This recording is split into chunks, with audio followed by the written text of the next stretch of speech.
तर नेपाळमधला काठमांडूचा प्रसिद्ध धरहरा टॉवर भूकंपानं जमीनदोस्त झालाय। पर्यटकांचं प्रमुख आकर्षणाचं केंद्र असलेली ही इमारत भूकंपाच्या हादऱ्यानं भुईसपाट झाली आहे। या इमारतीखाली किमान 400 जण अडकले असण्याची भीती व्यक्त होतीये।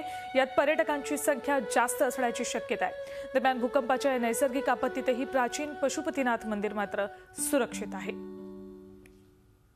धरहरा हा प्रसिद्ध टॉवर नेपाळमधला ही इमारत जमीनदोस्त झाली आहे आणि या इमारतीखाली किमान 400 जण अडकल्याची भीती व्यक्त केली जाते आणि यामध्ये पर्यटकांची संख्या जास्त असण्याची शक्यता आहे।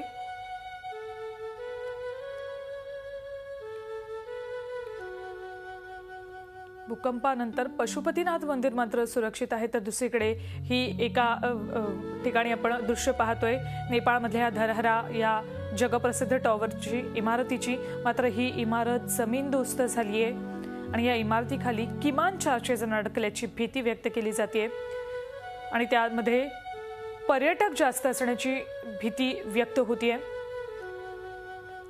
सुट्या असल्यामुळे सगळेच जण फिरायला जात असतात आणि याच दरम्यान अशा पद्धतीनं भूकंपाचे हे तीव्र धक्के जाणवलेत आणि त्यामुळेच या मृतांमध्ये पर्यटकांची संख्या जास्त असण्याची शक्यता आहे। महाराष्ट्रातल्या नाशिकमधलेही 80 पर्यटक नेपाळमध्ये अडकलेत मात्र ते सुखरूप असल्याची माहिती मिळतेय।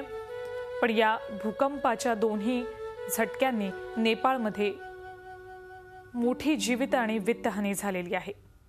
100च्या वर मृतांचा आकडा आहे। हा आकडा वाढण्याची शक्यता सुद्धा आहे।